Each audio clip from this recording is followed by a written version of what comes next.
I'm Craig Weiner, and you are Lena Frank. Right, and we're here with the EFT Marketing and Business Academy, and we have somebody very special here. We have Mozelle Armijo, and Mozelle has a private practice in San Diego, and we're interviewing her today really to have her talk about her practice, especially with regard to the different skills that she brings to her practice. And just a little background, because it really is wonderfully diverse. She's a certified clinical EFT practitioner, okay, which we'll be talking about, but she also brings an integration of several other important skills. She's a certified Chinese face reader. She's completing her doctorate in Chinese medicine and acupuncture. And so she brings all of these skills to her practice for working with clients. And today we're just going to talk a little bit about what she does and how she does it, because I find these fascinating. Hi, Mozelle. Hello. So thanks for coming on today. I am really fascinated by all of the different things that you bring into your work. And but first off, I'd like to know, because everyone's got an interesting origin story, and I would think that, or people would assume, oh, somebody that's an acupuncturist, they don't really need to do tapping on the points. They've got the needling and all these other things that they do. So like what brought you to EFT in the first place? Good question, Alina. And yes, even though I'm in acupuncture school and I have access to acupuncture and herbs, I found EFT while I was in the middle of like a really difficult breakup. So with that, I would wake up, at night and just feel completely overwhelmed with emotion. And at that time, I couldn't like go to the acupuncture clinic or, get a treatment. And so EFT was something that I really relied on to help me get through and manage my emotions as I was going to school, as I was going to work. It was something that was just a very influential part in my journey through processing that breakup. So, and up came like a lot of core issues, a lot of self-esteem things with that, which I didn't expect. I just wanted to get through the day. That was my goal. And tapping definitely did that, but it took me a lot deeper, which is what I like to do with my clients. I love working with women who are coming with self-esteem issues, self-esteem challenges. So yeah, that went a little deeper than I expected, but yeah, so a breakup definitely got me into tapping. Okay, so I'd like to hear a little bit about who you tend to work with. Do you have a specialty that you like to focus on? Is it anybody? Just what is it that you most enjoy working with, using your tapping, your face reading, your Chinese medicine, all of those?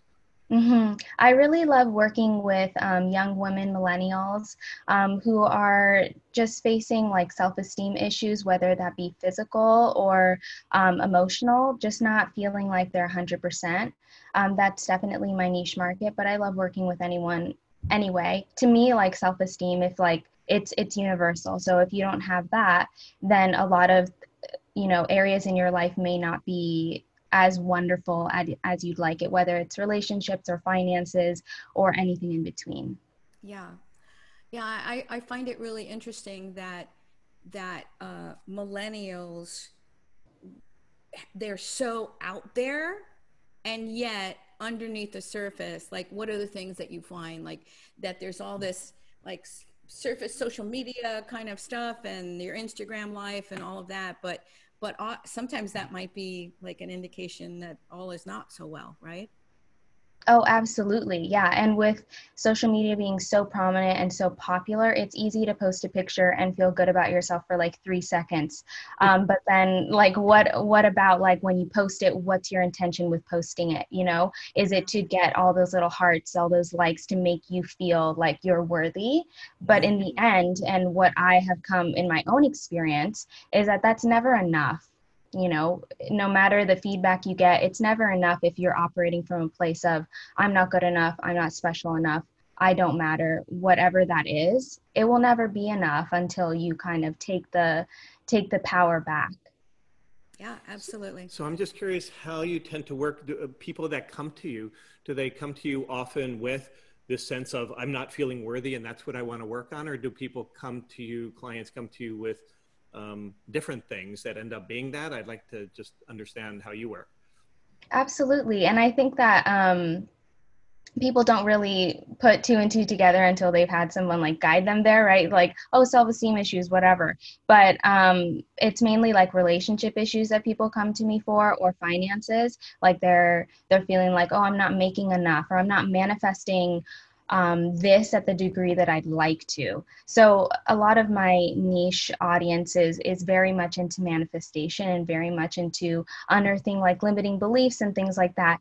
But I find that with like manifesting abundance or like a relationship, you really have to get the dirt off, and that dirt is like limiting beliefs or self-esteem. Because if you're saying an affirmation every day, like I am abundant, I am wonderful, all this stuff, like it, if you don't truly believe it, your life is going to mirror that.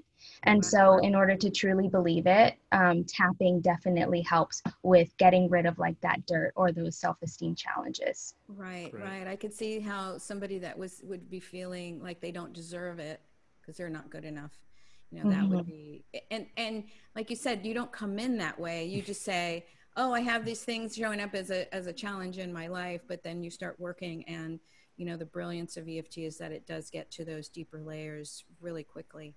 Mhm. Um, so Moselle, tell me about the Chinese face reading, because I think a lot of Mm-hmm. people aren't familiar with that. And how does that inform maybe the tapping that you do with your clients?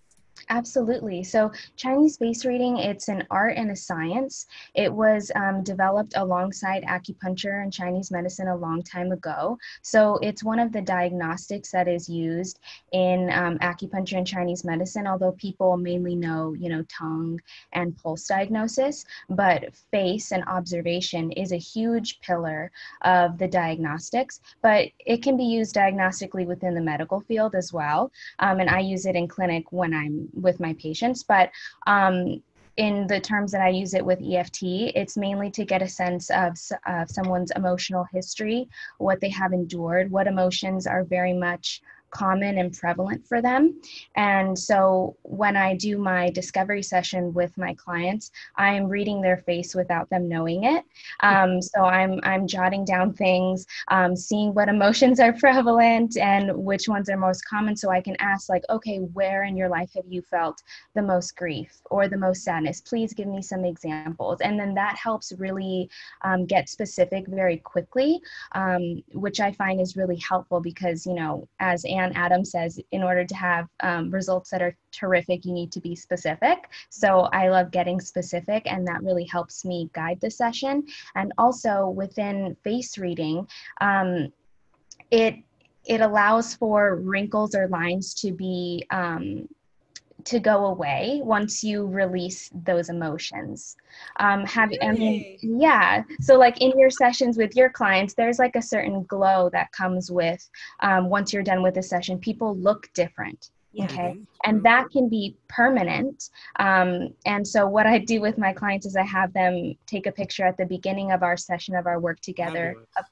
Yeah. And over a series of like 5 sessions, I have them take a picture at the very end. And then our last session together is comparing their before picture and their after picture, seeing what work needs to be done, but most importantly, what work has been done. Like, oh, look how this line became thinner. Look how your face changed because you changed internally. And that makes sense, right? Because like neuroplasticity doesn't just happen in the brain, it happens all through our cells, and our skin is made of cells. So if you change your emotional, you know, component foundation, your face is also going to reflect that.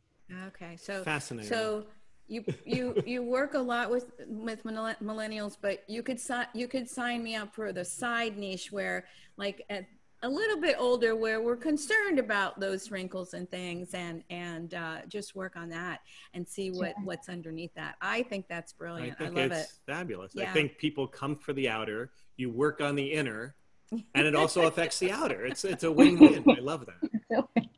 Absolutely, yes. That's wonderful. So Moselle, you have a practice in San Diego where you actually attend your patients, but you also work, I'm assuming, online as well, and you started some groups.